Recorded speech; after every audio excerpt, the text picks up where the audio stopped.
And we're live. 5 minutes late. Boo. Let's see who's on. Comment. Who's going to win? Comment in the chat. Cody's on rest all week, so he better. There's like 0 on your thing. Zero people. It's because they were here 5 minutes ago and then they left. Yeah, we lost them all. It's all right. 23 seconds in. Well, we're back from the CrossFit Games. We were going to try to go live last week at check-in, but it was crazy. And then I couldn't get the StreamYard to work on my phone. That'd been cool though. It's just like, oh, we're live. What's up? With your selfie stick? Yeah. Dude, you didn't even have a gimbal. That would have looked like trash. Probably. It really would have. The internet was bad. Yeah. It probably We got 5 people watching now. Comment in the chat if you're live. This is the call-in show. If you want to call in, did you put the link in the? I wonder how I could put the number up. Figure it out, man. I was trying to figure it out. We told people if they wanted to DM. You could drop the number in the chat. Yeah. Can we? Sure, why not? Yeah, why not? Let me see. It's going to be there permanently and people are going to call you on a regular basis. No. We set no, dude. We set it up. We're not stupid. That would have been dumb though. Like, You're not stupid? Sometimes, but not on this one. Not on this putting out your phone number. Jace Brooks. Let's see what he says. I see Harley only shows up when I'm not there. Boo. It's true. It's true. I don't want to look at him in the eyes. He scares me. That's all right. Tell you some truth. All right. Anyone want to call in? Let's talk about something. All right. So CrossFit Games. Where did I get the number? It says Shanna. You got to DM me. I'll send it to you. What's up, Shanna? No, drop the number in the chat. I can do that? Oh, I can. I can post a comment. Why Did you just say that like 4 times? Yeah. I didn't see it on my hand. How hard is it? Do that? Cool. I didn't see it on my piece of dashboard. candy. I didn't see it on my dashboard. Let me just put the number in the chat. Harley has to deal with Jace every day. So do you. Ooh. Guys, come on. All right. Not So quiet. Masters CrossFit Games. He's going to like this one, but he started coaching himself this week. He told me that he needs more swim sessions and he doesn't want to train as much and the other stuff. So we're going to completely just become, swimming focused. Why is that? I'm just kidding. I'm exaggerating. It's hyperbolic. It's hyperbole. Okay. But he was very apologetic yesterday. He did request an extra session of swimming each week, which is fine. Like if that's going to build confidence in the water, great, let's do it. But he texted me like 2 hours after asking and he's like, I'm sorry, I didn't mean to overstep boundaries. I don't want to tell you what to program. I just want to be a good athlete and like be compliant. He's like the most. Swimming is tough. If you didn't collegiate swim or high school swim for a long time, more than 1 year, swimming is that's a whole workout. It's crazy. Yeah, that's why I'm saying like if he wants another session to get comfortable in the water each week, like that's fine. It's not going to take away his fitness, Yeah. It'll add to it as long as you protect it. All right. CrossFit Games, Masters, Alabama, out there in the hot. It was hot. Mm-hmm. It was a lot hotter than I thought it was going to be. Whew. And then we had the teens, the kids out there over Kalamazoo. Sophia, Luca, Cody. They did the Layla. Layla. Yes, Layla. Team pit throwdown. They competed the 2 days before, and there was a little bit of overlap. Cody did the qualifier. Layla did the qualifier, and then or did she get invited? Either way, she got out there. But Luca and Sophia got invited to compete because they took the 31 through 60 to do that event. They did really well. They both got second place. Luca and Sophia got second place, stood on the podium, crushed it. We weren't there. Not a lot to say. Venue looked good inside of a hockey arena. Floor looked good. Jerseys looked good. Then they took them outside to do D-ball dirt redemption. Wish I could have seen that. If I had a clip of Sophia just dying in that workout last year, I'd put it up, but we don't. So she got redemption there. It's good. And then Luca texted me after the weekend and said he's ready to make it to the CrossFit Games next year. So next year. Hell yeah, brother. 15-year-old kid. He's going to get after it. It's going to be great. We got to get him strong and handstand push-ups. That's it. Can't I was wait. talking with a few people over the weekend about the teen pit throwdown. It seems like they put on a really good event. It's very developmental in nature, as like character building as well as competitive, expression. Gives like opportunities for like mindset workshops and things like that are actually going to help them outside of the CrossFit space, not just in competition. So seems like the pit teen throwdown, is doing a lot for the kids outside of just giving them a high level event. Yeah, Brock does a really good job there. All right, we got to the CrossFit Games. Show up, Harley and Heather. So you guys' first time coaching at the CrossFit Games. Congratulations. John Lucante 1-on-1. Oh, he's calling in. Oh, John. Oh, we got a caller. Hello, caller. Hold on. We can't hear you, caller. Hold on. All right, caller. You're live on the air, caller. Call from John Lucante. Yeah, John, you're on. to accept, press 1. Oh. Call You have to press 1. I did. He's on. Do you know how to use a computer? All right. Caller, you're on the air. To accept, press 1. To send a let's voicemail, see. press 2. Caller, you're on the air. Hello? Yeah, you're going to have to turn off your YouTube. All right. YouTube is off. All right, now there's no feedback. How's it going? Shanna Bunce, 4th place, What happened to 2024. John? I thought John was calling. He did, and then I'm all of a but then sudden on there.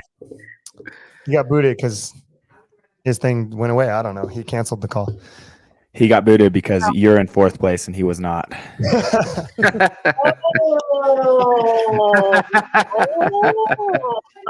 No, that's not why. He just his thing. Sorry, John. his thing Sorry, canceled. John.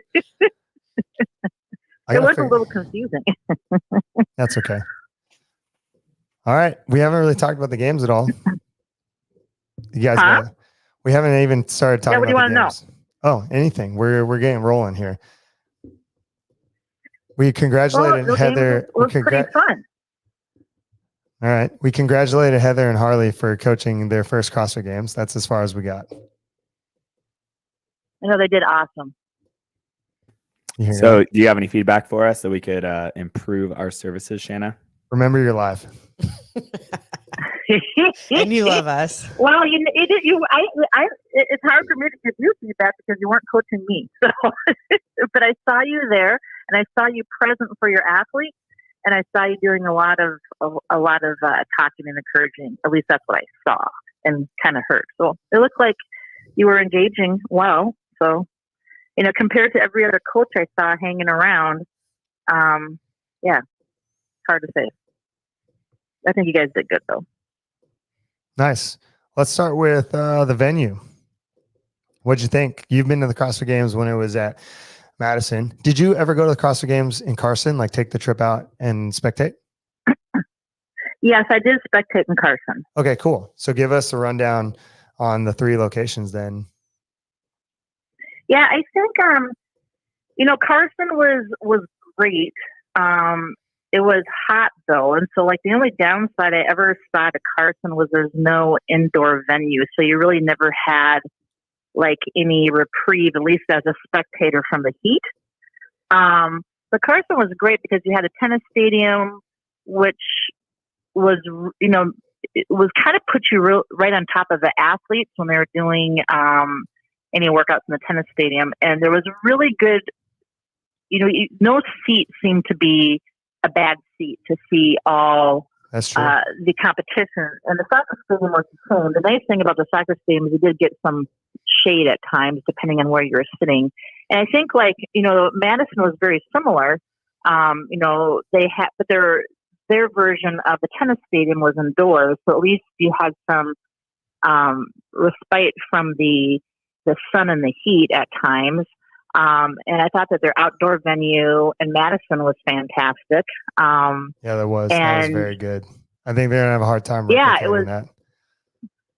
Well, and you had 2 different, in Carson and Madison, you had, much more, it's like a much bigger footprint. Yeah. So you could have like these 2 big, huge stadiums and have a really totally different feel between those two stadiums, and have, I think the only downside maybe with Carson with the outdoor stadium is that you didn't, the seating was a little bit It's big. tight at times and was sometimes hard to find a place to sit. And that wasn't as much of a problem in the soccer stadium in Carson, Yeah. But a little bit in Madison. And then when you bring it down to Birmingham, I mean, you have one large space with 3 floors. And so it was a much different vibe. There was a lot of like energy in the room because it had 3 floors going. It was really loud and chaotic that way. As an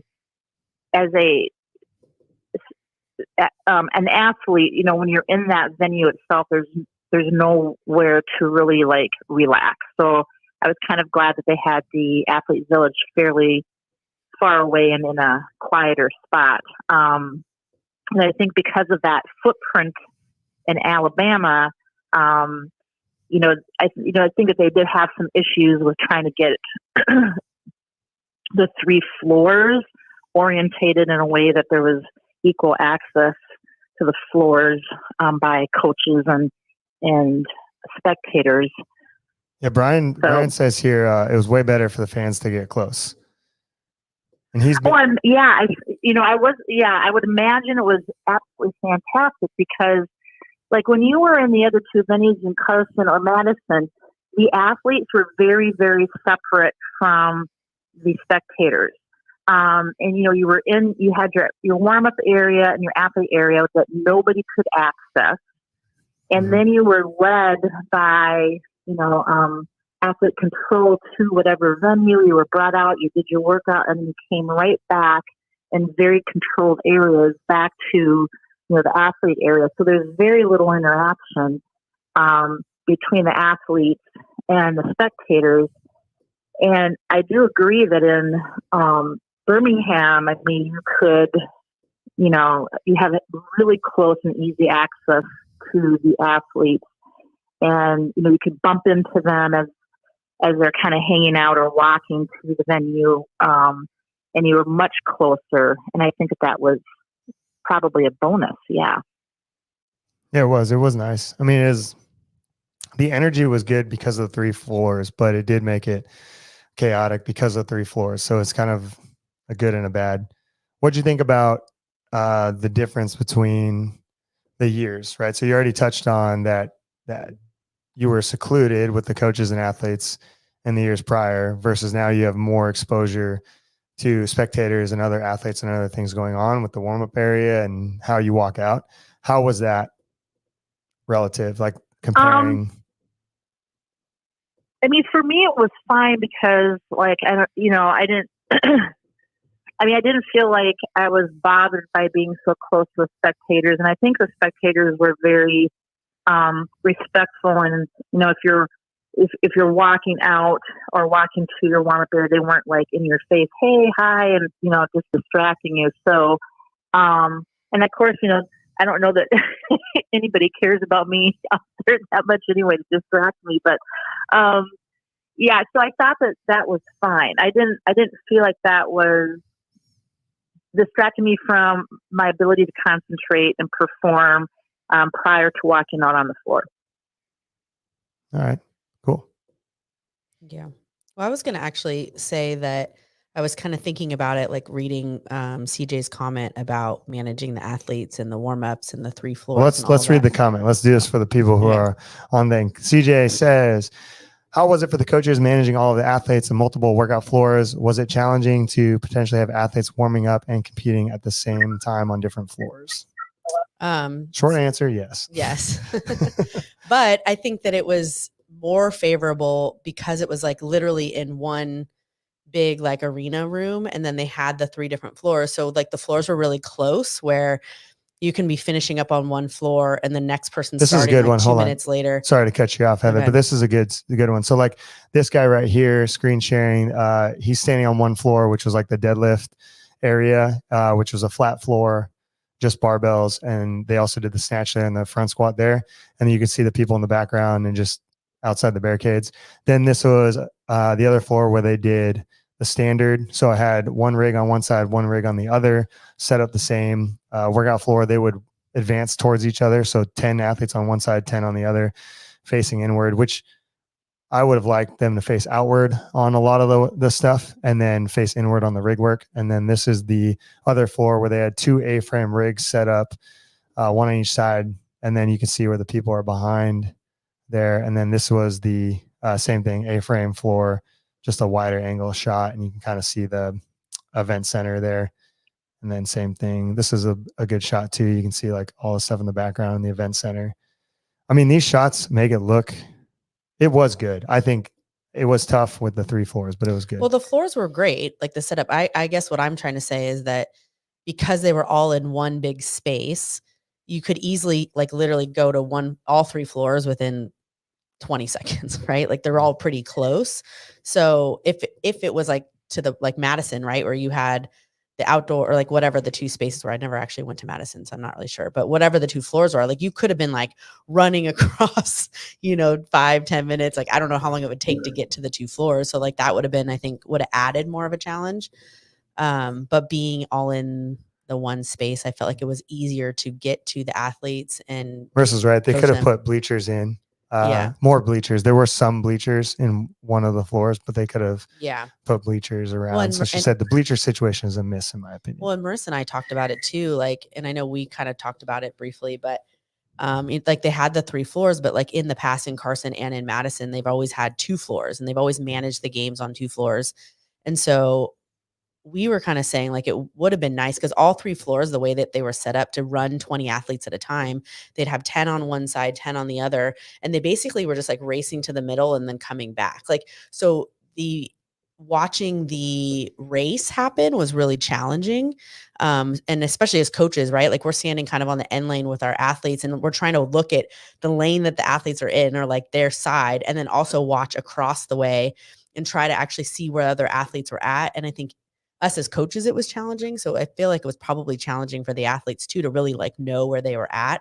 And then again, spectators, right? Like they always talk about telling a story and being able to show the race and use the pylons and like all those things. So I think that kind of what Marissa and I were talking about was just like having 2 floors and trying to expand that in a longer space and having 20 lanes to be able to tell the race and the story a little bit better.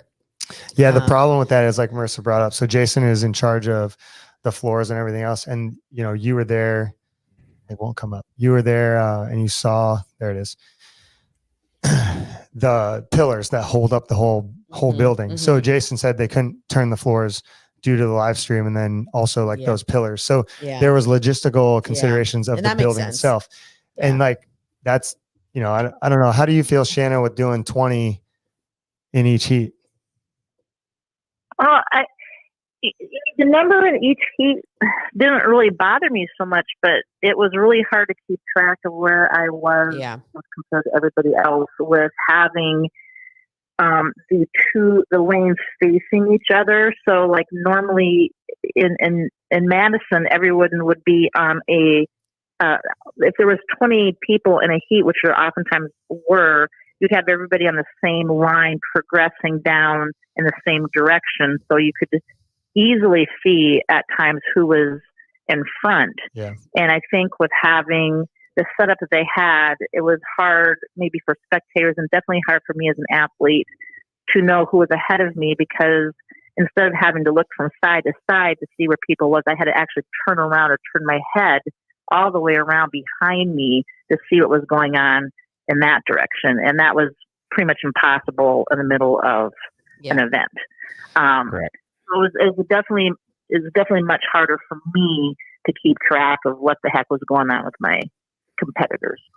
Yeah, so like the easy solves there they could have did was, one, they could have lined you guys up the way they normally do. So the 10, first place in the center, second to your right, third to your left, and then broke down all the way out to the end lanes. And then in the other set of lanes, the 11 through 20 could have been set up the same way, where it's 11th place in the center broken down. So then like, who your competitor is. So if you're trying to go from 11th place into the top 10, you can keep those people away from you, and you could kind of see the people in the other lane. It doesn't help you, but it does designate the heats the way they have in the individuals to a degree, right? Because like if you end up in the, let's say the second heat, you don't know what the first heat's doing, those 10 people. So you're getting the same advantage as if you were going out on different heats.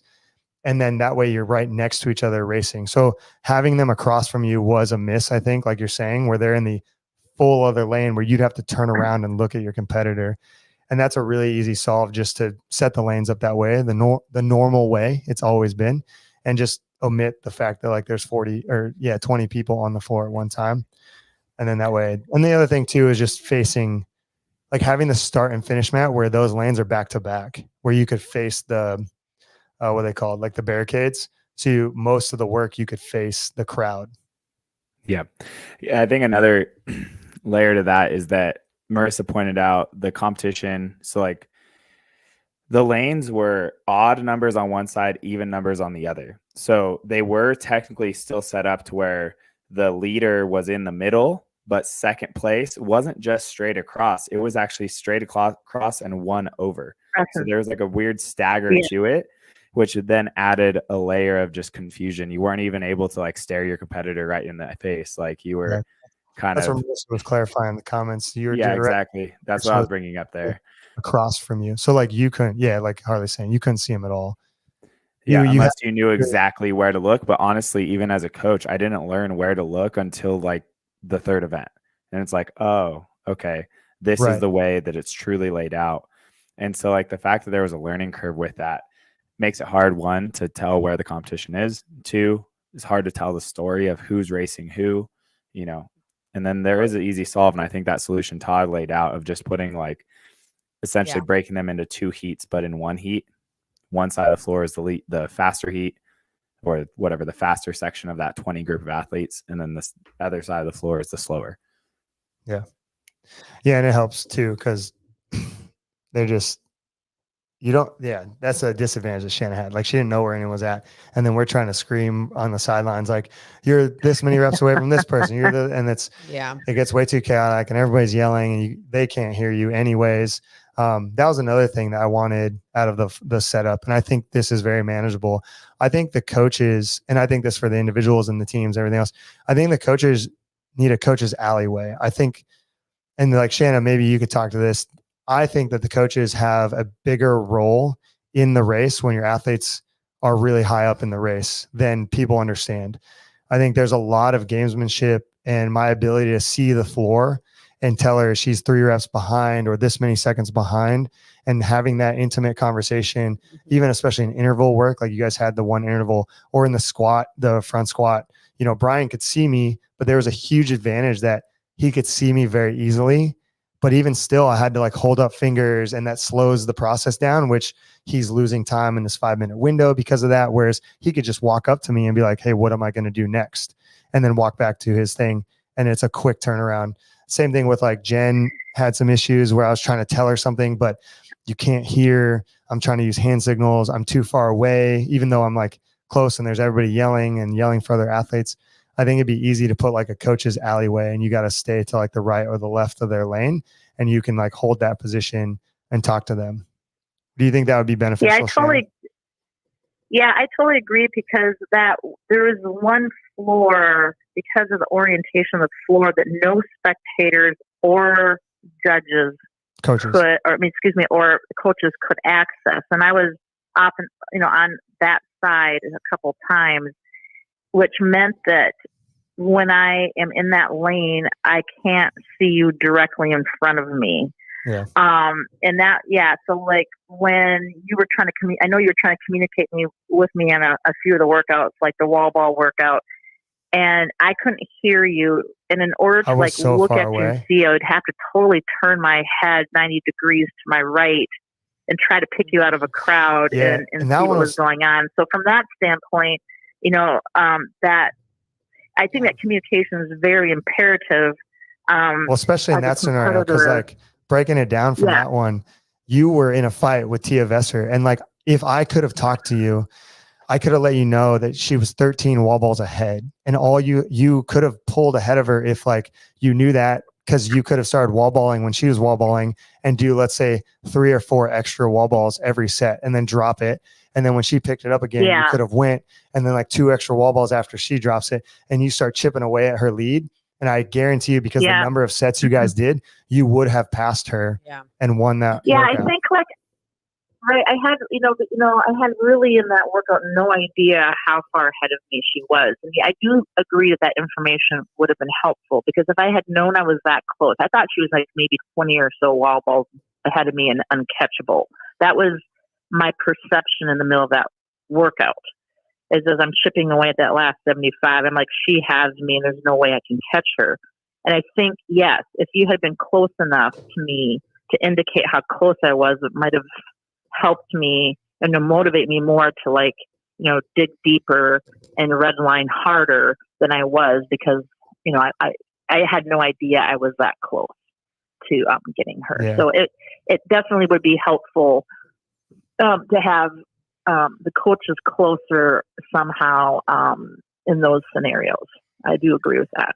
Yeah, because like Marissa's saying, is those other 10 are just trying to battle each other to move up anyway. So if they're on the other side, it wouldn't really matter. And then she commented back to Jace about your back was to the people you're racing. So like this video that's playing right now, you can see this girl doing the barbell slopes. The finish line was away from the crowd. So like she had to walk back to celebrate. So like the crowd's right there.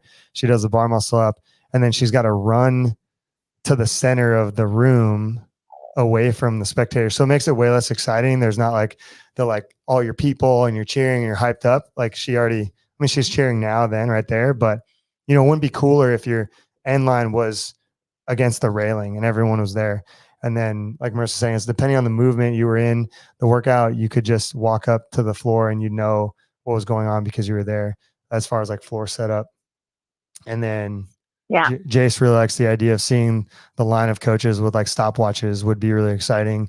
And it would show, I like that too. I think that, that visual depiction, like if there's photos of like the coaches helping and building the coaching organizations, the athletes, it's just the same way like the NFL, they show the coaches on the sidelines, it creates more stories, it creates more people, and just more media. Because I think that's one of the bigger things that we need. The relationship between the coach and the athlete. And it increases the value of having a one-on-one coach who's actually going to be there with you throughout the competition. Yeah, especially if they're winning. And right. Exactly. Did you guys have like I forgot, an alleyway or something like that in Madison? We got it in semifinals, Harley's semifinal, and then they took it away. So that year, so not 2023, when Harley went to semifinals, they did that when CrossFit had control, and there was a coach's area that you could go into. Because Josh and I were shooting media for Harley, I never really used it because we were able to get close enough to him. And, Harley is Harley, so he's got it under control. Although at the semifinals, I was able to get really close and scream at him to do burpees faster, which helped the team out a ton. So that it's beneficial. So they need to do it, but they took it away. They had it and then they took it away. Do you know why? My speculation of why they had it at that semifinal is that there was a lot of high profile guests there at that Pasadena one. For example, like Matt Fraser was getting, he was there as a coach and he was getting escorted to and from the athlete area, and he would just pop into the coach's area that was protected. He would have an escort with him, and then he would pop right out as soon as the athlete was gone. And basically no one ever saw him there, and because he basically was, hiding behind the curtain the whole time, which is good. I think I respected it because he was there truly just to be a coach, not to like toot his own horn, which is great. I think he cares about his athletes in a way. All right, Shanna. Before we cut you off, so we have someone else call in. If anyone else is calling in, if you want to call in, comment in the chat so we know, and then just call the number. Tell us your general experience between the two, because you've done Madison with, this is the call-in number of people, with Noble, and now you've done it with Northern Spirit and Legends. Good, bad, the ugly. Give it to us. Well, it was definitely different than previous games experience. You want me to be positive or honest? Honest. Well, don't, honesty could be really neutral. I mean, there's good. There's, give feedback. I mean, it was definitely a different experience. Kind of from the start to the end. The check-in process was very chaotic here. The kit was not, necessarily adequate to get you through the whole performance or 4 days. competitions without having to do laundry. It's the chaos of the floors. Was a little bit different. You had there was definitely there was better warm up area or an adequate warm up area, I should say. That's good. There was, but so there was definitely a different feel to it. It definitely, to me, felt like previous Legends competitions, but on a bigger scale, and it was a little bit more polished than a Legends competition is. Yeah, I felt the same way. I like that. In the sense that there was, the judges and the kind of like the staff and just kind of like the kind of like a higher level, maybe professionalism than maybe you've seen at Legends before, but it wasn't necessarily on the same level as the games. So I think so it had a whole different feel to me than it has in the past. I didn't really like the fact that the coaches couldn't come into the warm up area. I mean, in the games, the coaches could, and I thought that was always helpful. But at least you guys could come into the area, even though you had to be separate. Yeah, from but where it the wasn't. athletes were actually warming up. Yeah, it wasn't helpful. And then you guys enjoyed warming up on the opposite side of where we were at, which made it tough. Yeah, they enjoyed it. Because in the last couple of years, you've been able to be in the warm up in both the warm up areas, and then they allowed in the later years at Madison, you guys to come in the secondary warm up area as well before we were corralled to go on to the competition floor. And I really like the fact that you were able to be there, and having you guys kind of separate at this competition, just made communicating with you during warm up different, because you had to warm up and walk over to the side to talk to you, then go back to your area. So it made that a little bit more cumbersome. Agreed. So that, it almost made it worthless for us to even go back there. To be honest, it sucked. I didn't like that. Yeah, I would imagine, it wasn't as easy for you guys. And then, I didn't like the athlete area being so far from the warm up area. And I didn't necessarily like family being in the athlete area, but I think in the beginning that was the case here. But then I think there was more enforcement of not having a bunch of people around in the athlete area. But other than that, judging, I think, was maybe on the same level as the games for the most part. I mean, there was, there's always the standards of subjectivity, the subjectivity of the judges to some of the standards. And I think, just in any competition with CrossFit, you're going to have maybe some issues with, judging being inconsistent. And that's a part of our sport, but it was pretty bad, I think, in some of the workouts, the inconsistency of judging.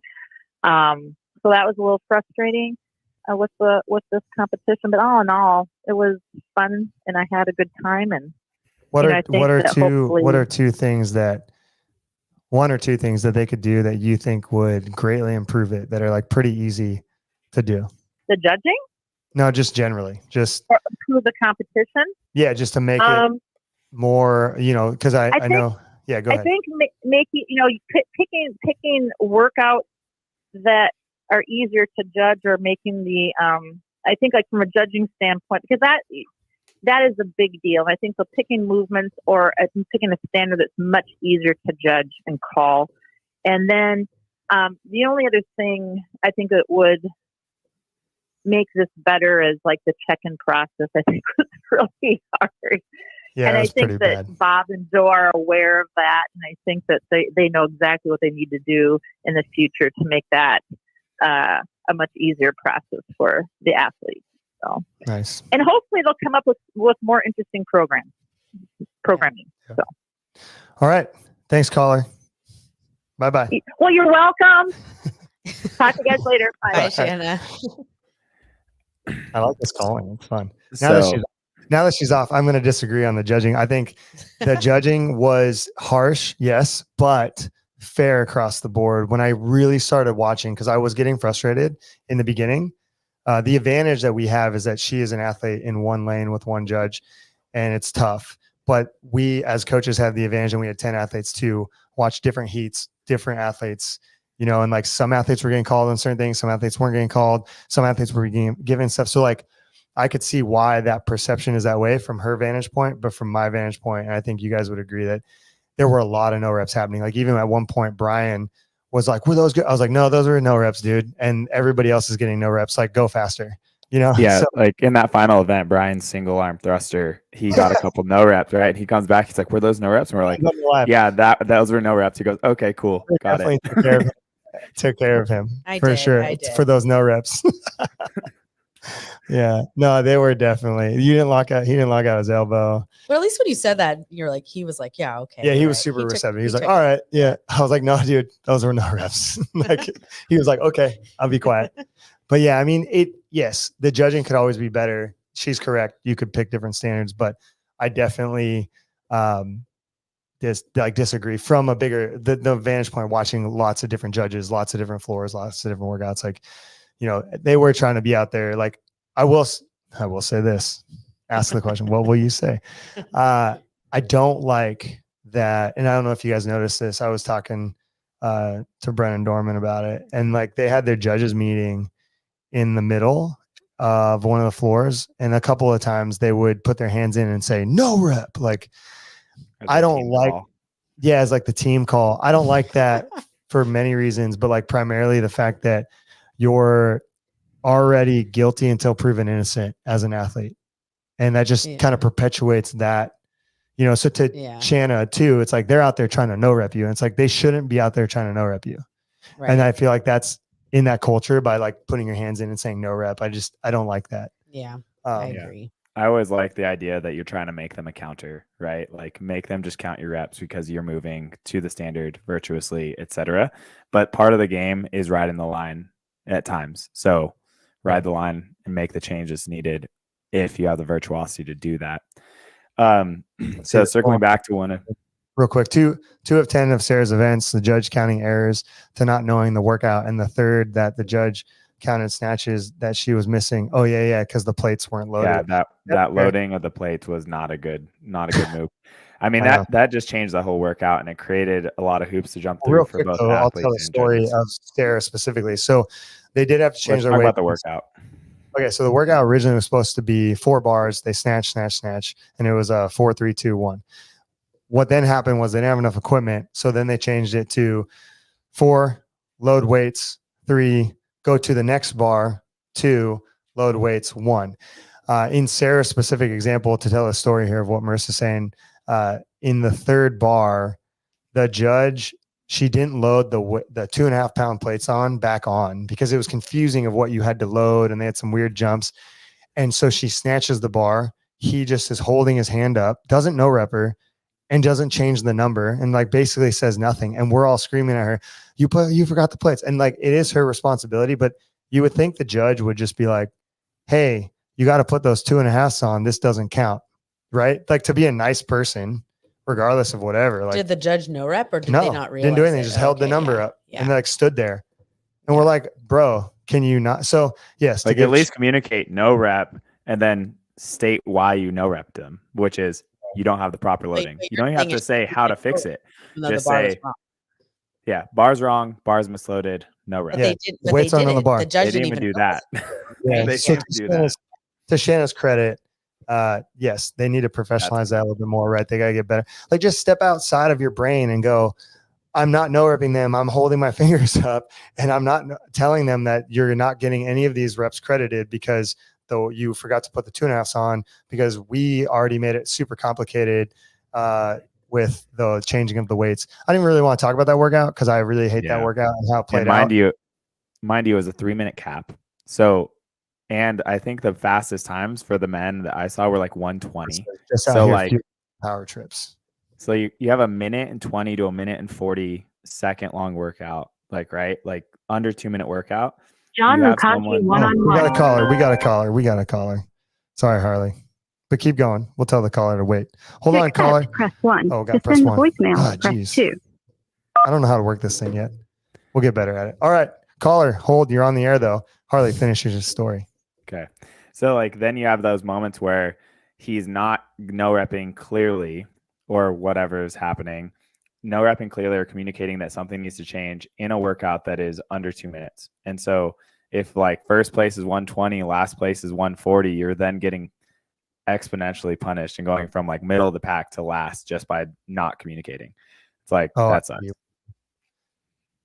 That's a little more confusing. I don't even want to explain this, but I guess she had 1 rep left and then she loaded the bar and then he reset the count. So she basically did So it's even more worse. It's even worse. she did, like matches or whatever, and then loaded the bar, and then he like was like, "Oh, sorry." That's wild. We won't even. So even worse. We'll leave that one. And then the last thing, what I really wanted to talk about before we digressed into the snatch conversation, because John's going to talk. Hi, John. Say something. Just make sure you're on the line. I'm on the line. I'm alive. Okay, cool. Go ahead, Harley. Glad to hear your voice, John. So his was better than Shanna's. Yeah. Yeah, I know. His audio is great. I got a mic. He invested. A call-in show. I'm buying a microphone. I got a headset on. Sorry, Harley. Go ahead. Warm-up area problems, right? That was basically what I want to circle back to and how you can make it better.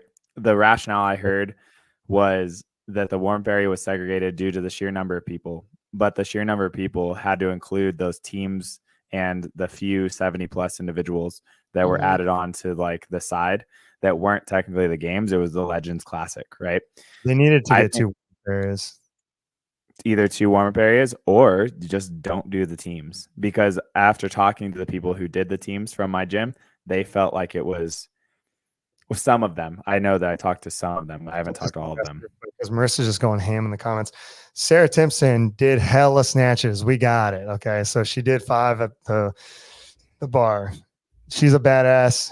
She still did pretty good in that workout. The judge sucked. All right, let's lay this down, because that workout should have been deleted or significantly changed after they realized we don't have enough barbells to do a ladder, because the dead space from when they did the first 4 and then had to change the weights, like it was like it looked like everybody died because they're all bent over putting their weights on and you're not watching anything for literally 30 to 40 seconds of wasting time changing the weight. It was wild. That workout It was sucked. definitely not exciting as it should have been. Yeah. John meant to be on the radio show. Oh, yeah, because his voice is so good. Anyways, go ahead, Harley. Let's not talk about that one ever again. It's over. It's dead to me. All I was trying to get at, to make less people, in the warm-up area, you could either do 2 warm-up areas, to Todd's point, or you just don't do the side shows, and everyone feels like they're getting the best service, because I feel like having a team event to generate revenue and offer a community opportunity or a competitive opportunity to the community, I feel like they just felt like a sideshow. And so like they weren't getting the best experience either, because the workouts were not great tests for them. And it was just adding more load to the whole process. Yeah, it's adding chaos to the weekend. So anyways, John, how are you, man? You're on the air. I'm outstanding. Great. All right. How was your I experience? want to add a comment. My experience was overwhelming. It was incredible, but overwhelming. Nice. You want to add a comment? I really enjoyed it. Yeah, I got a comment about the snatch workout. I said we're done with that. Of course. John, one more thing. You guys didn't experience it because you were outside the gate. All right. So the clips were horrible. Some clips worked, other clips didn't. And it depended. Like you could see some people would switch fast and other people had struggle just to getting them off. It was really chaotic. I'm going to shut you down, John. I'm going to cut you down there, man. Go ahead. So those OSO style clips, we have the those OSO style clips. If you got open them all the way, there's a click. clip. What? Yeah, you got to click. You got double tap. There's a second click that happens when you actually open them all the way, and then that makes that slide off easily. Look, leave them alone. I'm just saying, man. I think that those clips are not as bad, but if you don't get them all the way open, yes, they are hard. Don't worry, it's on the list. The people who are efficient probably opened them all the way. People who are not did not. How do you feel about that, John? Okay. I just want to give the Harley back his $21 bills that he gave me. I don't know why he gave me $1 bills. What? What? Wait, what? He knows what I'm referring to. We went out one night. Oh yeah, we went out to the strip club. Yeah, Oh. you guys didn't know. I didn't go meet Chase. Like I went out to the strip club with John. No, that was He the needed to let joke. off some steam between vents. Bachelor party. I got it now. I was privy to that joke. I was like, He didn't actually, but that's a good joke, John. All right, so overwhelming. Tell us more about your experience. It was overwhelming, but good. Overwhelming. It was incredible. Everything that you told me during the camp that we had, band camp, I listened to, but I didn't really like register because it was like fighter. It was what do they call it? Fight or flight at that point because it was coming at me so fast. It was incredible. After the first event one, which was an awesome experience. After that, everything was just like a blur because you had so many things coming at you. It seemed, as far as for me, Shanna and a couple of athletes like Jen, who've been around, they probably felt more comfortable with it. It was slower for them. For me, it felt like I was just like running fast and not being able to control what I was doing. It was strange. Nice. Yeah, that's that. We've talked a lot about like the experience that you get from going to semifinals of the games, and like you can't get that experience until you experience it. And we've tried to help you guys and tell you about like our experiences and get you in situations and simulations. But that's where I think like if you're wanting to play in the sport, you have to figure out a way to at least get that experience one time, because it 10x's the athletes. They are completely different when they come out of that experience. Mm-hmm. Yeah, I mean, my eyes are wide open now. And, in the beginning started out really well, and then it ended really bad. It was like that was yeah, but Marissa says, I mean, a second place in your first event in your rookie year is one hell of a start. Yeah. It was pretty. But cool. I didn't recover. I wasn't prepared mentally and recover well for the next event. I mean, I got totally depleted after the wall ball workout, and I never had a chance. I wasn't competitive at all. So that was frustrating. And I knew I could compete with all those guys too. Yeah, I kind of disagree, but that was your experience. The wall ball workout was fucking hard. Like that was, I loved watching it. People were getting annihilated. It was such a good workout. Well, I was like telling the story to Kayla today because John, it was like a chipper, right? So it was like 75 wall balls on the front and on the back end. And John comes back for the last half of wall balls and he comes and he's doing it in fives. And I'm just screaming down the lane, just like, pick it up. And he was in second and all he had left was just fives. And I was like, I've never seen John just like can't hold on to wall balls like that. And Marissa wants to know why you think that was, John. I don't think I had enough carbs the night before. I wasn't prepared. I didn't have enough food. Oh, Mr. Arthur Wolfe. Yep. Eat properly. He's throwing you under the bus. Yeah. Your friend is throwing you under the bus. Listen, the facts are the facts. I mean, it's the truth. I don't throw me under the bus. Yeah. It is what it is. But I mean, I think that's cool. I mean, I was just going to say that you're like cool. acknowledging that is what I'm saying. Because I think a lot of athletes really just bypass that. Like, it's fine. I'm nervous. I'm only going to eat a banana. I just can't eat anything. Right. But then it bites you. Kids and Gatorade. Right? Like it bites you in the ass and you had that real time experience of that happening. If you can't get in food, Sour Patch Kids and Gatorade. Yeah, I like the Gatorade trick that you told me when we were done. We were over at the Battery. That was nice. I wish I would have done something like that. Even like chug freaking maple syrup, anything. Yeah. But that's what Sherry was doing. John, I wouldn't go that route, but that maple syrup is delicious. Well, John, what do you think about this? Marissa said if they did like a heavy and then fast. So like they had the two barbells and they did like a heavy cleans and then like fast cleans for the old geezers is what she said. How do you feel instead of the snatch? Like they just went like 1 bar heavy, maybe 5 reps, and then 1 bar light, let's say 15 reps. Would that have been a good test measured against the other tests and been a good substitute for the snatch ladder? I would have loved that more than the snatch ladder. That's for sure. Yeah, I think that would have been like a heavy clean, like what, like 80% or well, Sure. we did the clean. It was like 80% of everyone's max on that burpee workout. So, I guess we couldn't do a clean, could we? I mean, if we're doing the clean during that burpee toes to bar workout, I think it would kinda, They that, just changed that. that could have been snatch. That lady probably would appreciated been- her elbow not blowing out if it was a clean. And the shoulder. We won't even go Yeah, there. I mean, there was a couple of those. But Yeah. anyways, old people. was adding the 20 pounds each time was a lot. And Okay. I think was it Haley even said that she thought someone was gonna get hurt. She called it before. Yeah, I mean, anyone generally, I mean, you could watch weightlifting and like elbow, shoulder in Olympic weightlifting and knee, anything's possible, right? So like, here's the only thing that I have against like her assessment, and it's not negative her, it's just a misunderstanding. Let's just take her age group, the best girl in her age group who attended the event, who also did the 1RM snatch at the CrossFit Games, snatches 167. And she did that at the games. She might snatch more than that. The percentage of loading for that individual was only a 10-pound jump or 10% jump, every time. So that's like going from 70 to 80%. You will do that in training all the time. The error that Haley has a little bit is like her lens of what she snatches.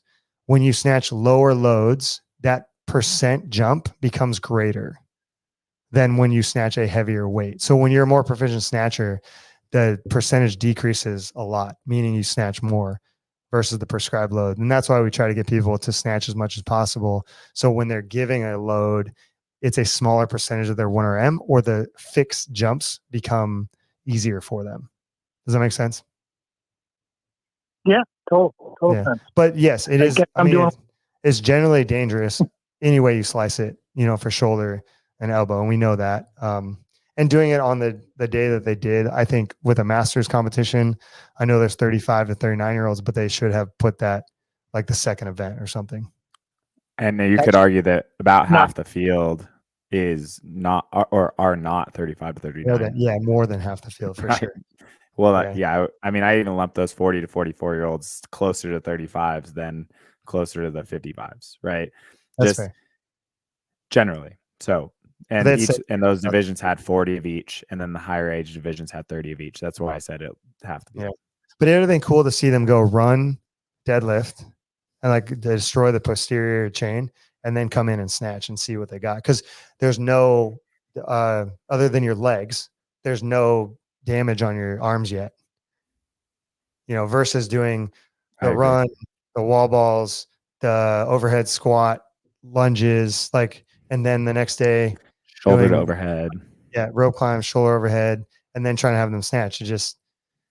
All you had to do was change the order. It's an easy fix. Just make it event 2. Hell, just to have it even event 1 would be perfectly fine. Like just let it run. Like they had the older groups 55 and up do 8 events, and they had everybody else under 55 do 10 events. You could have easily had the older group snatch first as number 1, and then run and deadlift as event 2 on that first day, and then have the younger groups go event 1 if you want, deadlift and run, and then event 2 is their snatch, and still get the same outcome. Yeah. Correct. I'm gonna put up Marissa's comment. Oh, what she said. She said, joking aside, the old geezer, I didn't think they needed to snatch, but frankly, it wasn't that exciting, more scary than anything. This is true. This is true. And even on Marissa and I were talking about this. John, too, did you watch real quick? Did you watch any of the snatchers other than yourself? I did. What do you think? I did. It was, I thought like you guys you hit it on the head. It took so long changing the clips, and it just like broke the flow up so much, and it really wasn't fun to watch. But not even that, like they just cannot snatch. Like it just was not safe for them. It looked so bad. I was like, someone's going to get hurt. We need to fix that. And Marissa and I were watching, I know Brian's going to disagree with this, but because he won this event, but the front squat event, like watching the older age groups front squat, like their max, I was like, someone's going to blow a disc out. Like they were literally front squatting, rounded back, like standing up crazy. And I was just like, oh my God, like these guys should not be being Jefferson squat. Yeah, like Zercher. should not be asked to do a 1RM. Like I just think that that's just not appropriate for most of these like older age groups specifically. I agree. Could be. Yeah. Could be. Let's get the PFAA involved. Yeah, Marissa and I were just like our minds were just like blown. We couldn't watch. Let's call Brian. Of course, Turned our head. Brian said, I love the programming. You got 7th place. Of course you love the programming. Well, and he won the front squat event, which was cool. That was awesome. What All about right, Well, one more comment, and I'll go and let someone else call in. well, then I have a question the too. person who, John Kim, he won the event, the snatch ladder event, in my age group, He was fast. and we all watch his snatches, and they're not very pretty. Into what Heather was saying. Yeah. But he was still fast. Marissa's comments Hold are on. killing Before me we go to Marissa's comment, John, would you Yes, sir. do it again? Like do all the work, train, everything else. Would you do it again to try and get to the CrossFit Games? Was the experience? Would you do it again? Abso-freaking. I would definitely do it again. I'm looking forward to getting Cool. back to the gym as soon as my coach lets me. But I'm looking forward to coming back. I'm excited. I've digested all the things in my head, had my nightmares, kept myself up, thinking about what I screwed up on, and I can't wait to pick up from where I learned and make amends. Make amends. All right, John. Thanks for calling in. You're the best. All right. 10 a.m. Santa's coming. Thank you. 10 a.m. Talk to you guys later. Bye. Bye. All right, I did want to tell a story. Now that he's off. I like this. I could have told him when he's on, but which workout was it? It wasn't the interval workout. The toes to bar. Yeah, the toes to bar burpee front squat workout. We were in the warm up and I was like, all right, John. No, clean. It was clean. Oh, clean. Sorry. Toes. It was burpees, toes to bar, 8 burpees. Or did they have 7? It doesn't matter. They changed the reps. Either way, 8 burpees, 8 toes to bar, 1 clean. Yeah. 8 rounds. 8 rounds for time, 8-minute cap. And then the reps were changed based on the age group and the loading for the squat. Either way, in the warm up, I was telling him, I was like, look, man, this workout we do send it Saturdays within the pack, and like everybody puts their scores up and we go ham. And I was like, this is it. This is the send it Saturday workout. Mm-hmm. I need you to go out there and treat it like that and do everybody on site proud and just murder yourself for these reps. And he went out there and did just that. I was like, dude, this is killer. Because he made everybody proud. I was trying to get Nina to do it. I was going to try to do it, but have a post about Send It Saturday. We'll probably still post about John doing Send It Saturday. But man, it was so good. That was my favorite event, I think. It just lived up to the Send It Saturday vibes. There. All right. Do you see this comment? Most recent comment. I see RJ. I see it. We're not get out of the comments, Harley. What do you think? We're gonna put it up. Hold on. I was gonna. Oh, come on. Hold on. There was another one. Oh, this one. I will. Russ says, if I saw them on YouTube, I would not want to walk into a gym. But with these comments from RJ, Masters Juicers games more like it. So like maybe had this conversation a lot and go, oh yeah, I want to get up in that gym. Look how shredded they look, dude. I saw a lot of people that top were 3 were juiced to the gills. Well, we'll find out. I wouldn't say top 3. I wouldn't say all of the top 3. Hold on, top 5 in every group is drug tested, and they all got drug tested. So, Mr. RJ, we will find out because they will get popped, and if they were, they were. If they weren't, they weren't. Yeah, basically all I was going to say is that most of the people that were in the top 3 didn't necessarily look suspicious, but there were people all throughout the different ranks good enough that were very suspicious. I mean, you just get 6th place or worse, you know. And then you for sure. The goal is to get 6th. Yeah, better be doing that top 5, you know. Yeah, I mean, there's definitely. Well, you saw, is it WOD Science? Did they do the survey? Someone did the survey and they asked basically how many people are taking drugs in CrossFit, not just Masters, but generally. And it was like 62% of people said they're taking some type of performance enhancing drug. And it was just like a survey and they put out those numbers. I mean, I'm not surprised. Like they're with peptides now so readily available. You can get like even this TRT, going. And then like even in the masters, like Jace is right, they can have a therapeutic use exemption from CrossFit, which is not too hard to get based on the things. Now, I mean, I don't even want to get into it, but I personally like it's in the rule book. You can get a therapeutic use for certain scenarios. If you go through the processes and you're going through a real legitimate doctor, not through like California hormones, even though I know they have doctors on staff, and you're looking at those things and it's going to help your health, your longevity, keep you up from injury. I have no problem with it as long as you go through the process and it is clear and it's not some sketchy thing. And that's why CrossFit has that, because they know that aging individuals, there's just things you just can't beat, and it is what it is. It's in the rule book. You do the right things. They give you the go ahead. You're within the rules. You're not, like Jay says, cheater's going to cheat. At that point, you're not a cheater. You did what you're supposed to do. I think if you're jumping through the hoops and you're trying to do it legitimately and you truly are within the very lowest range or below the acceptable range of testosterone or hormone levels, then great. Do what you need to do to feel better, be healthy, etc.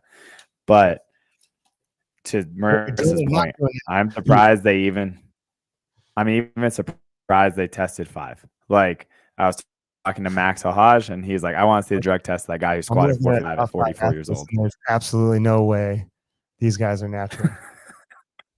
Yeah, well, look at this. I mean, it depends on what division you're talking about, but yeah, I think for sure there's a lot of people who are just wild. Like I like to think Will Morad, those guys in the top 5 of the 35, 39, they're probably legit. He's been tested so many times for the games, probably. Like I think he's fine. Jen's not clean. Look at Jen. Look at her. Yeah. Second place. Clean. I think Jen, I would assume Shannon Black also clean, all legit. Yeah, because the one dude that I was like, dude, you look like a boulder. This guy in the middle, 40 to 44-year-old dude who won, that guy is monstrous.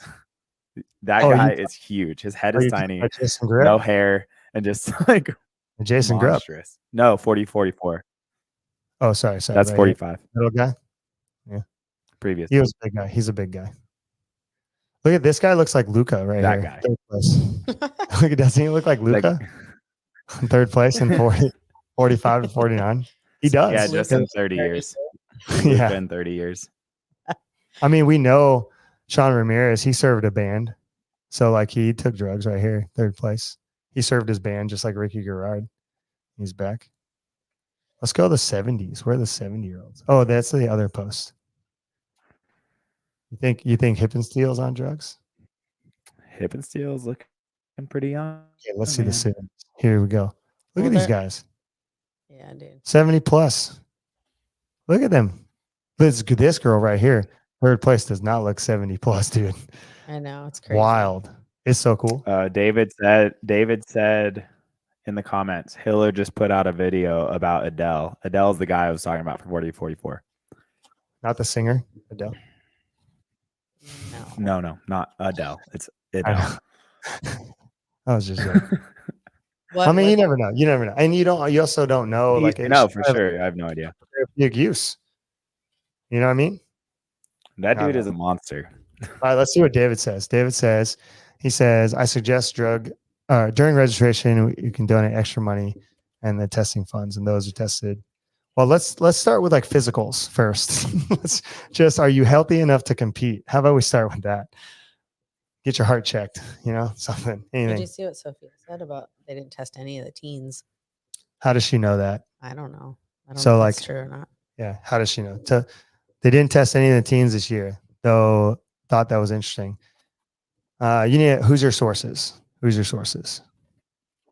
Because you wouldn't even know at the Masters.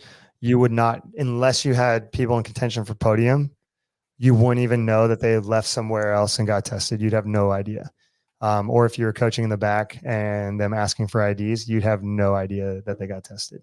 You would think that there was no testing that went on at the Masters. So, Sophia, who's your source? She's like, I didn't get tested. I got second. Well, she was not at I'm the CrossFit. kidding. That was the joke. Oh, okay. I see.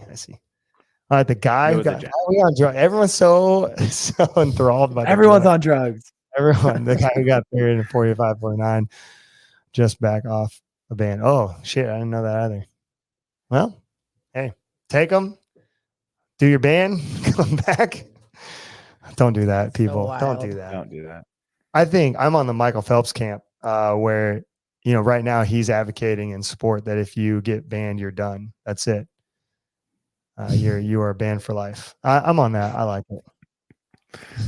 Thankfully, they didn't test me, the collegiate throwdown. Or What would you the test collegiate. positive for? Estrogen? All right. Got him. Got Cody. All right. Well, that was good. Zingers. Anybody else want to call in? We could still do some more call-ins for maybe like 20 more minutes. But I really enjoyed the CrossFit Games Masters. It is different than the years past. I see a lot of opportunity in the Masters and growing forward and giving a better experience. There's some easy solves. I don't think they're going to be able to solve the 3-floor thing. I thought it was kind of cool. I think they could just maybe do 2 floors. To Shannon, like what Marissa said in the comments, figuring out a way to do an outside portion and an inside portion somewhere where it's not super hot would be amazing, because you could do the turf field and give that different vibe and different environment and different testing body, and then do the in the gym or in the Coliseum style stuff. I think it would be great. It was way too hot to have them do anything else outside. Like they did the run, which was great, and they got to come inside. It wasn't too hot that day, which was great. But it kind of limited them quite a bit to what they could do. Because I wanted to see like some inside sleds, more sandbag stuff, higher like get overs, not just like burpee over the bar. Just kind of made it downplayed as far as like you could, again, like I think that's why a lot of people are going to have the opinion who've been to Legends. It was just a more polished Legends event, like Shanna said. And that is true. But I think if they could have restructured some of the workouts a little bit differently, added some different implements, and that's going to be all with their partnership with Rogue and what they can do and negotiate and what Rogue is willing to do. And, to Harley's credit earlier, there are a lot of people there, even with the teams. There were 450 individual athletes competing versus the 80 at the CrossFit Games. And then if they could somehow, I'm hearing whispers and I have some inside stuff of like, they go in on the teens and the masters in one event, then you're going to generate more revenue with spectators. And then from there, you can do more things. But that's a huge thing. Like, let's say you get 600 competitors with just what Harley's saying, and you exclude the team master thing or whatever else, or you do it really classy the way Syndicate Crown did it, where inside is going on, outside you got the other stuff, and they're just completely separate. You have no idea they're even happening unless you're privy to it. But it gives people the opportunity to compete with similar equipment, similar floor setups, things like that. Granite Games did it in 2022 when my wife competed at semifinals. You had no clue that was even going on. The only reason why we knew and we watched some of it was because the Union Square team that she was on also had one of these community teams competing. I think they got third. They crushed it. But either way, that was a cool like dual thing happening, and you never even knew that it was going on. So there's opportunity there for all of that. And I think they could do that and capitalize. The other thing I think as a community and everybody watching this and people who watch this later is like be more supportive of things like Northern Spirit. I get it. But let's say like, the $20 for shorts, $20 for shirts, like, cause they did the markdown discount for the semifinal gear. Let's say that's their cost. So your kit at 4 items ends up being, $80, and then times that by 400 people, right? That's coming right out of their pocket. Not to mention they got to print on it, that cost, the people to print it, they got to pay the shipping. There's a lot of costs involved, and I understand, how you guys feel about it, but sit back for a second and think of that from a small business perspective of a company that's trying to invest in you, and like they're doing the best they can with the resources that they have. And the only way that they're going to do better is if we invest in them and buy the products from them, whether we like them or don't like them, and push them forward. It's similar, like I drink these Monsters, you know, and like Hiller drinks C4 and everything else. Like Monster came into the space and could have injected a ton of money, but what happened from the community? Get it out, it's sugary, yeah, blah blah. Coca-Cola, baby. Yeah, I don't care. I really don't care, because the methodology of know. what we do in the gym and the health and fitness that we give people in the gym is very different than the sport and what people are going to do in competing in the sport. You know, you said the Sour Patch Kids and like powdered Gatorade to John. If we were endurance racers, we would be doing the same thing. So like this whole idea of meat, nuts, seeds, some fruit, little starch, no sugar, that is for the GPP member who's trying to lose weight and go from maximize in an hour. Maximize with an hour of fitness a day. And go over fat to a positive body weight with lean tissue that's going to extend your health and longevity.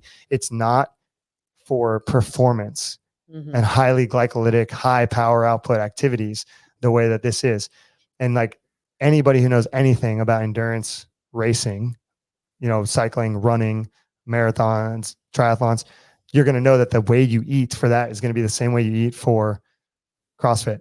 Very similarly, football players, other sports that are really high power output, high glycolytic are going to eat the same way. So to demonize a company that these athletes could drink, and I get it, they got no sugar ones as well, but I watch members slam C4s and all kinds of other things and Ghost all the time in here. There's nothing wrong with, other than the chemicals, there's nothing wrong if that's how people want to spend their money. But like, look at surfing, skateboarding, BMX. They got lots of money going into these like fringe sports that are allowing people to do what they love and get good opportunities and have great experiences. You know, so much so you see it in skateboarding this year in the Olympics, right? It's good. I think we need to be okay with that and like just chill a little bit and be less critical and be more supportive of what they're doing. What do you say? Let's see. You don't put a race gas in your minivan. Yeah, I guess that's true to the analogy. If you're calling members a minivan, not gonna. Okay. Oh, Jace just turned it. I do, man. Jace is a comedian today. But seriously, though, if we are, you know, the duality of it, right? Like general members should be eating meats and vegetables, you know, no sugar, and trying to get healthy. That's the best way to do this. And if you're a competitor, that should be the base of what you're doing. And then additionally adding in things to supplement, just like you would supplement. Wait, high performance. Is that what a supplement means? Yes, that's what it means. It's not supposed to be meal replacement. Now we're talking about nutrition, but yeah, it's great. All right, anyways, so let's circle back to the CrossFit Games. I have one last unpopular opinion. Let's do it. Do we have more call-ins? We got no more call-ins. Nope. We got 2 though. That was good. Hey, throw that number up. Throw the number up on the screen while I share my opinion. Okay, I love it. One more time. Yeah. All right. Unpopular opinion. CrossFit highlighted a story about a teen athlete who decided not to go to Michigan and compete, even though he qualified, because his dad qualified. So they highlighted it and made this really positive spin that they made the choice that the teen was not going to go because he wanted to support his dad's first opportunity at the games. Really nice, sweet story. I understand that this is the first year and that the time constraint in making the plans for 2 events, it just worked out where it was the same weekend. I bet they didn't want to do that in the grand scheme of things, but that's the way it was. I think that one solution moving forward, the solution I'm assuming they're going to take is just better planning, better foresight, separating the weekends but I like the idea. You mentioned it a little earlier that having one event, calling it the age group CrossFit Games. Yeah. Put them together for sure. Like that would be awesome because then they could have those games moments together if and when. And then it's like a family shared experience. Oh yeah. It's saving on cost of travel, cost of accommodations, etc. on a singular family who might have multiple people going, right? Yeah. And so then it consolidates the expenses. It allows more inclusivity to people who maybe can't afford 2 trips within a month. It brings everyone together, and it might be able to accommodate that division or the need for a team or the collegiate division at the pit throwdown. It allows people. Ryan Wolf 1-on-1. Here we go. Keep going. Keep going, Harley. You get to just have one big special thing. Yeah. That's not unpopular. Well, That's a good opinion. Yeah. And also, Brian, you're on the air. Just hold on. CrossFit's argument against that. So I just think that like having one big special thing, that's maybe an unpopular opinion because the unpopular thing is that I think the way they spun that story was shitty.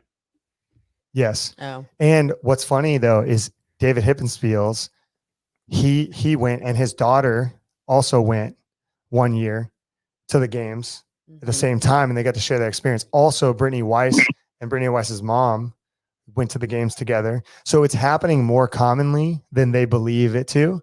And I think those singular instances or 3 times instances are enough to do it. James Sprague and his dad, if James made the games the year that his dad did, which was 2022, I believe, then they both would have went that year as well.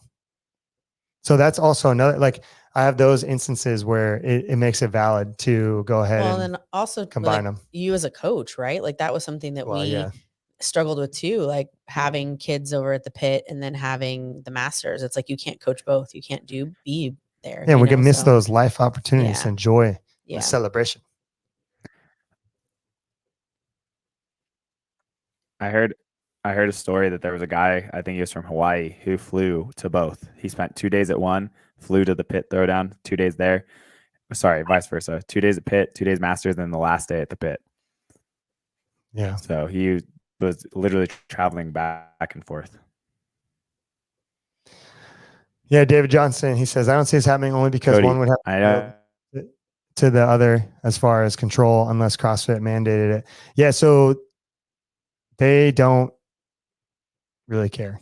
They're probably going to do it anyways. And CrossFit has less control than I think people think, or is being said.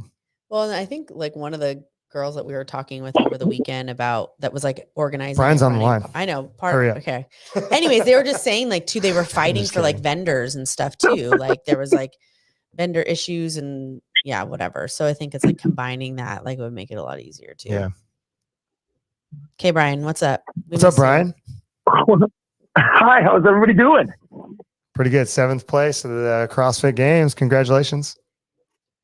Thank you very much. Thank you all. I appreciate it. And I did it without any one of you guys. That made it huge. I was listening earlier, I was talking to John, like when he said he felt overwhelmed. I thought about that because I've never felt overwhelmed, but I think some of that had to do with I was constantly communicating with, like Harley and I was talking, Alex and I were talking, Heather and I, you know what I mean? Even when you were busy with other people, I was, engaging with as much people. Anytime I had a question, I was bombarding somebody with the question to try to get an answer. So, you know what I mean? I just feel maybe he should have reached out a little bit more and he wouldn't have felt so overwhelmed. Plus I had 3 people with me, which helped a lot. Community. That's what Harley's advocating for right now. Yeah. Mm-hmm. More community. Yeah. Yeah, I mean, it was definitely that is one of the benefits. I know it is tough, and we talked about this with having 10 athletes, and this was the first time that we had that many at the games, and it has its pluses and minuses, but I think its pluses outweigh the minuses that we have gotten the feedback from athletes and even our own feedback because we, played devil's advocate as a coaching organization, and having more people is better. And I know it does put you guys a little disadvantage. You don't get our attention all the time. It's rush, go. But having all of those people, having the family, having, the months before leading into the games and being part of the group has a huge advantage over being on your own or being on, and I don't want to like negatively talk like Mayhem, but it's a large blog that they throw out to like hundreds of thousands of people. And if you make it, you make it. And then they eventually, come in contact with you once you get there. All the stuff leading in to the games, you have the support of the team and the crew, especially in one-on-ones. And I could say that is true for Training Think Tank, who do one-on-one, OPEX, Conquer, all these one-on-one organizations that don't necessarily do a mass participatory blog. Yeah, it definitely was. Like, there wasn't there was times when I sometimes didn't talk to you, but I had the other coaches were there. I never felt like, oh shit, I'm unprepared, I need question answered or anything like that. I always felt, there was always somebody to give me an answer. So I was very, very happy with that. And in the warm up area when they're back, I was talking to a bunch of the athletes in my division, and they were even talking about how they said this year was probably one of the most physical, and actually as far as amount of events they felt was like one of the hardest ones ever. Like Rick Stevenson, he finished just in front of me, leaves. Jason Wathala and I had about a good 40-minute conversation the one day about how he said this year was very legit. He said it was really hard. He was happy with the additional people because like he told me, he said, look, he goes, you finished 24th. You wouldn't even made the games last year. He goes, now not only did you win an event, you were fighting for a top 5 finish. He goes, because we were talking about different amounts of athletes, what's going to happen next year? Are they going to keep it the same? Stuff like that. Yeah, the field. I'm happy. The field is very competitive. I have Matt Halpin, known and noble. He's going to work on the leaderboard for me and see what the spreads were and like how competitive each division actually was based on the events and everything else and the reps and sets and times. But so far already just looking at it, it's like you said, like, and I said this to some other people, like, I think from first place out of semifinals or even quarterfinals, really, because it doesn't go, well, no, it does in semifinals, first place to like 100th place in semifinals, all the same athlete. It just depends on, and obviously like the top 10, whatever, like you can make that argument, but it depends on the tests, who's going to show up at that 30 or 40 or 20, depending on your division. And I think you guys are all the same person. So it's a dogfight, which is so cool to watch.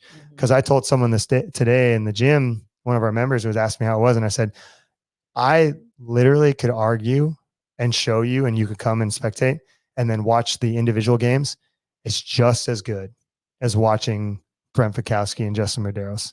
Just as good, if not better, because you realize the age and you go, holy shit. Yeah. What these people are doing at their age, which makes it obscene.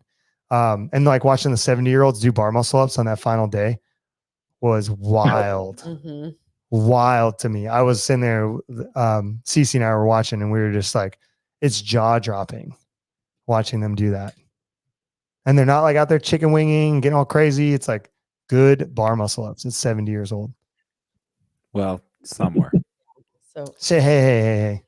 Yeah, that's still. Don't take away from there. That's honesty, man. It's just honesty, man. Majority were doing very well. Yeah. But it's like we had a couple athletes, right? Like John and Sherry both, right? Like they just kind of sneaked right in there. And I know I've had separate conversations with both of them of just like, oh, like, okay, like, do I deserve to be here? Like, blah, blah, blah. I just barely made it, whatever. And then they both, Sherry finished 12th out of 20. And John was 21st. And so it's like, to your point, it's like, it was awesome, right? Yeah. Like they definitely deserved to be there. Brian has the same story. What'd you finish semifinals? For me, 24th. Yeah. And what'd you finish at the games? 7. See? Yeah.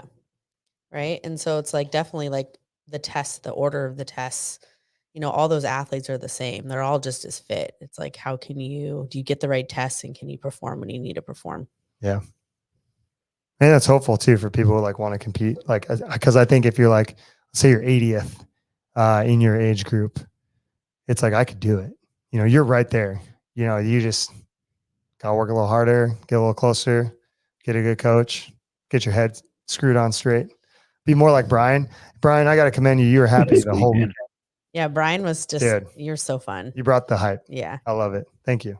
Thank you. Well, I tried doing this 5 years ago and I didn't do it. I did it cookie cutter by myself and, I failed. And then last year we went to the games. Ari was working it. My girlfriend was working it and I'm watching it and I had almost so bad. I'm like, I can do this. I can do this. And then my chiropractor told me about, Todd. He's dealt with Todd and stuff in the past. So I reached out to you guys and like I've said 100 times, if you do this without a one-on-one coach, you either are very, very educated in the field of physical science or you're stupid lucky, because there's no way I could have even did. I mean, look at how bad I am at 2 of the movements, and I still was able to finish top 7 because of the training and because of the knowledge you guys have as coaches and experience. I mean, and showed me, yeah, I had to do the work, but I wouldn't have known what to train. I wouldn't have known what to do. I mean, I'm happy. Like I said, I finished 7th. I'm not satisfied, not at all, but my fitness was good. It was just my skill set, and I know my weaknesses, and I have to work on that. It wasn't because I wasn't trained and everything, because everything we did for the past 10 weeks, 12 weeks, we had in the games. Everything we worked on, I feel. Yeah. There's not one thing that I was like, oh, how do I do this?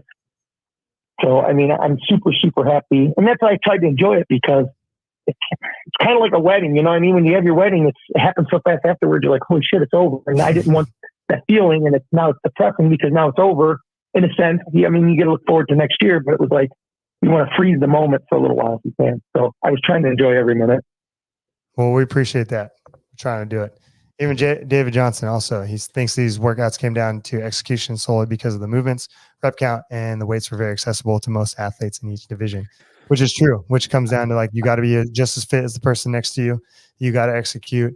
You got to go fast, take chances, and, you know, hopefully you have a good plan and a good training history behind that plan, so you're able to execute. So, like, everything that Brian's saying and David is agreeing here, like, yeah, it's that's good fitness and good fitness racing, because that's what it is. Like, I don't want people to stand there and be limited by stuff. I want to see you go as hard as you can with your plan and execute and not miss a beat. Yeah, and then just given the constraints of having as many competitors, having as many athletes as they did, like we've already talked about, we had to, you know, they had to fit the programming into a certain time domain, which means a lot of them were shorter tests, which then bring out the execution side of things even more so. Yeah. Cool. Well, thanks, Brian. All right. You got anything else? Thank you, guys.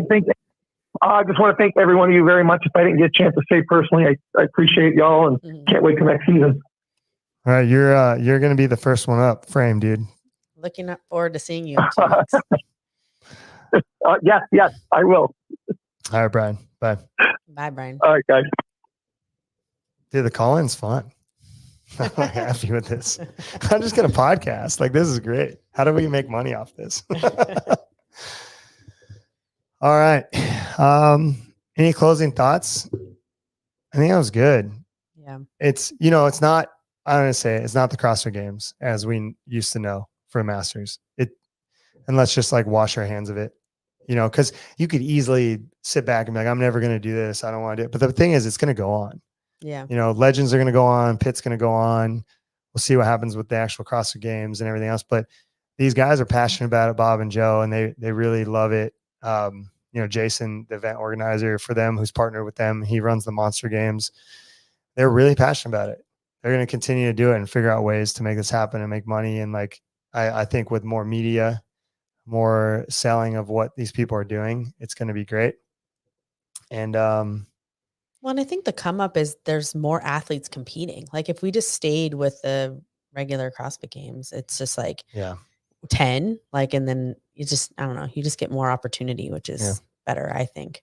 And there's always somebody who wants to do it, right? So as they improve and they get more unique pieces of equipment and they level up and they find cool opportunities with apparel sponsors, everything else, like, you know, hey, speaking of, my little girl wanted to say that's a sick Caitlin Clark jersey.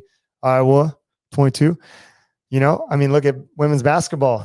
You just need that one little bit. You know, they're already doing a great job, and then you get some superstars to come in, not just Caitlin Clark. There's some other girls who came in from the NCAA and just started wrecking house, and it makes it cool. And so you don't want to miss that time and that opportunity.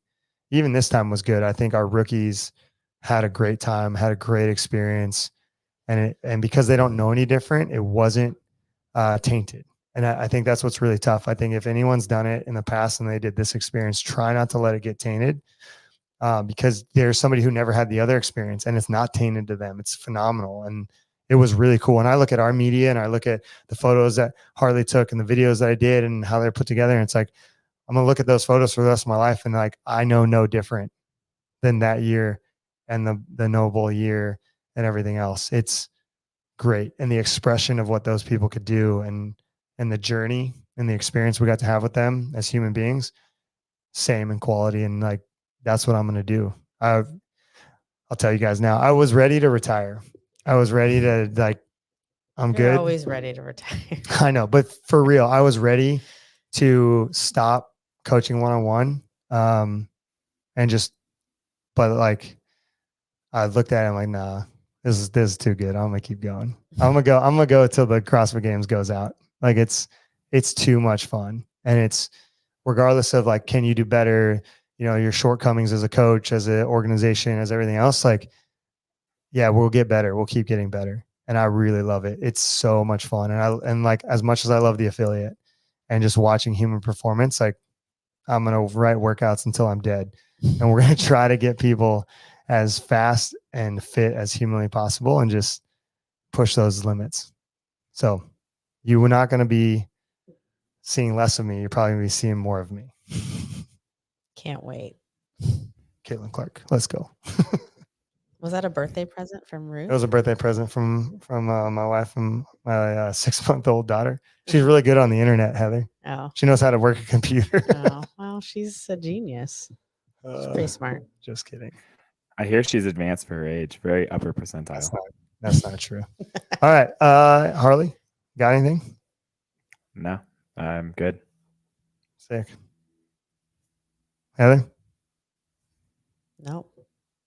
Oh, Jace Brooks, you're going to make me cry. Hey, he did have a comment in here. I didn't pull it up, but he was saying the teams of the future.